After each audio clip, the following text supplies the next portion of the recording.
দেশের রাজনীতিতে নেমে এসেছে গভীর শোকের ছায়া। মারা গেলেন বাংলাদেশের প্রথম নারী প্রধানমন্ত্রী বেগম খালেদা জিয়া। 23 নভেম্বর ফুসফুসের সংক্রমণ থেকে শ্বাসকষ্ট নিয়ে হাসপাতালে ভর্তি হয়েছিলেন খালেদা জিয়া। এরপর দেখা দেয় নিউমোনিয়া, এর সঙ্গে ছিল কিডনি, লিভার ও ডায়াবেটিক্সের পূর্ণ সমস্যা। চিকিৎসকেরা সর্বোচ্চ চেষ্টা করলেও একটি রোগের চিকিৎসা করতে গেলে আরেকটির উপর বিরূপ প্রভাব পড়তে থাকে। শেষ পর্যন্ত তাকে আর বাঁচানো যায়নি। রাজনীতিতে খালেদা জিয়ার অবদান অমলিন।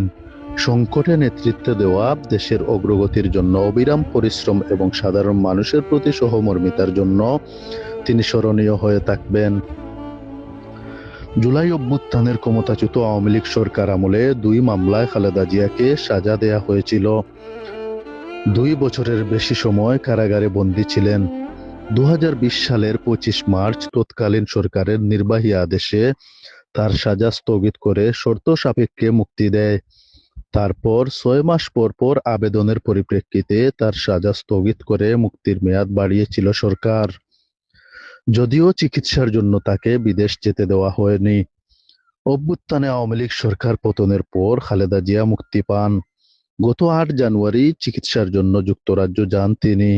4 মাস পর 6 মে দেশে ফিরেন।